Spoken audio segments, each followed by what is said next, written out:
Hey guys, today we're going to look at different forms of quadratic functions. It's helpful to be able to convert a function to each of the different forms to aid in graphing. So what does each form tell us? Well, factored form gives us the roots. So according to this above equation, the roots would be r and s. Okay, so we'd have r0 and s0. It's where it crosses the x-axis.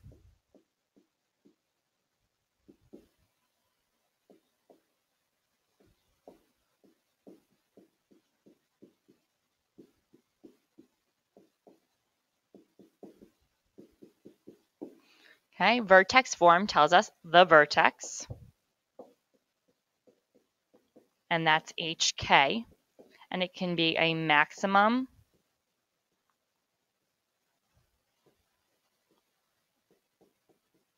or a minimum point.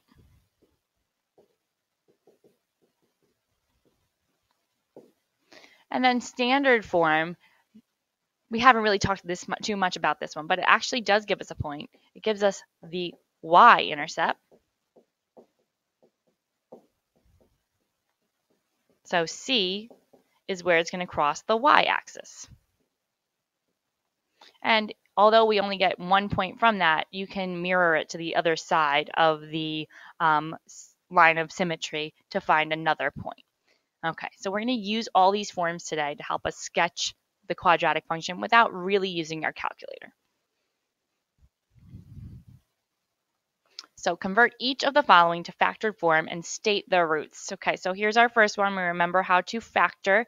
So we have a product of 12 and we need a sum of -8. So this would have to be -6 and -2. So we have y equals x squared minus 6x minus 2x plus 12. So that means we have y equals x times x minus 6 minus 2 times x minus 6 again. So y equals x minus 6 times x minus 2. So now that is in factored form, and our roots would be 6, 0, and 2, 0. Okay, so you should be able to do that readily and then determine the roots without needing a calculator. So sometimes on a Regents exam, they'll say, rewrite it in factor form and state the roots. Some kids just pull it right up on their calculator and then lose a point because they didn't do the math that was expected. All right. Number 3, same idea. I'm doing just the odds with you. You're going to go back and do the evens. So we want to factor this first. Notice there's no C value. This is just a binomial. So I want to take out a common monomial factor. They both have x's and they're both even. So I'm going to take out 2x, which leaves me with x plus 5. So I can set those both equal to 0. 2x equals 0 or x plus 5 equals 0. So x equals 0 or x equals -5, which would make my roots 0, 0. And -5, 0. Okay, so you have to remember all the different ways to factor to then show the roots. All right, so you're going to complete 2 and 4 on your own. Your hints are for number 2 to factor out the -1 first, and for number 4, factor out the -1/2 first. Then the remaining binomial is a difference of 2 perfect squares. Remember that's x minus a times x plus a. All right, so now we're going to convert each of the following to standard form, and we're going to state the y-intercept. So here, now I already have it in factored form. We're going to rewrite it in standard form by double distributing. Okay, so we have y equals 2x squared minus 10x plus x minus 5, if we double distribute correctly. So then we get y equals 2x squared minus 9x minus 5. So my y-intercept is -5. All right. Next one. Same idea, but now we're given the vertex form and we want to write it in standard form. So we got a little bit more work we have to do here. So we have y equals -x minus 5 times x minus 5 minus 16. So that's y equals x times x is x squared. X times -5 is -5x. -5 times x is -5x, and -5 times -5 is +25 minus 16.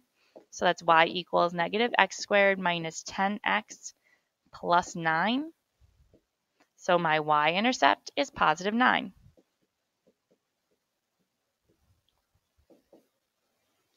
Okay, so those were the easy ones. You're going to complete 6 and 8 on your own. And now we're going to convert each of the following to vertex form and state the vertex. So to rewrite it in vertex form, we have to go back to that idea of completing the square. So here we're going to start with y equals x squared plus 6x. Half of 6 is 3 times itself is 9. So we add in 9 and subtract out 9 and then keep the 15 on the end. This is my perfect square trinomial. So y equals x plus 3 all squared. Again, because positive 3 and positive 3 makes positive 6. Positive 3 times positive 3 makes positive 9. And then the negative 9 and the 15 make positive 6. So that means my vertex is negative 3, 6. Okay, so again, that's a tricky process that we have to make sure we always remember. There will be times where it will say to rewrite an equation in vertex form by completing the square. So you have to know what that means to do. All right, let's take a look at another example. Number 11. Now this one's even harder because we have that 4 outside. So we're going to take out the 4 first of those first two terms. So we get 4 times x squared minus 5x. I'm going to keep this 15 on the outside. And I have to complete the square with that. So half of 5 is 2.5. And 2.5 squared is 6.25. So we have to do plus 6.25 minus 6.25. So now this is my perfect square trinomial. So we have y equals 4 times x minus 2.5 squared. Then 4 times 6 1/4. Whoops.